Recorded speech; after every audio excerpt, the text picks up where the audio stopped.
May persons of interest na pero hindi pa matukoy ng pulisya ang dahilan ng pagkawala ng Amerikanong vlogger sa Zamboanga del Norte. Wala pa umanong natatanggap na hiling na ransom kung totoong kaso ito ng kidnapping. Nakatutok si Maki Pulido. As an American, people coming here to tell my family that there's people that want to kidnap me or they're threatening to kidnap me here. I don't really know like what would happen if somebody did try to come here and kidnap me, right? Would the neighbors help me or would they just sit there and watch? Even last night, I'm scared a little bit. I'm scared. Sa isang vlog noong Setyembre, ikinwento ng 26 anyos na Amerikanong si Elliot Eastman ang anyay banta sa kanyang buhay.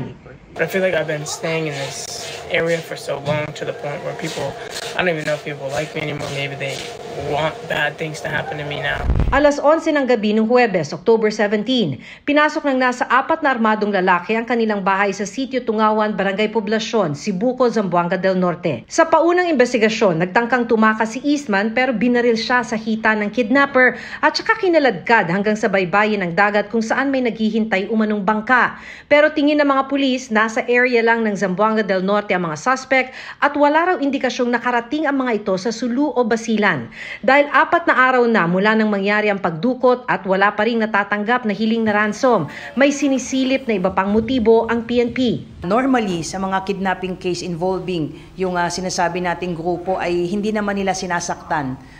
Initially yung kanilang mga kinikidnap, but this time ay sinaktan kaagad nung makita at nag-resist itong biktima ay sinaktan kaagad and in fact binaril nga siya. So these are the things na kinukonsider. May persons of interest nang tinutuntun ngayon. Iniimbestigahan din kung may kaugnayan sila sa mga local terrorist group tulad ng Abu Sayyaf o BIFF. May mga composite artist sketch na po tayo nung ipinakita po itong picture po na ito. Even dun sa mga rogues gallery po natin ay na-identify po na mga witness. We have the alias so far po. Aside from the 4 na pumasok, may mga nahanap tayo mga witnesses doon.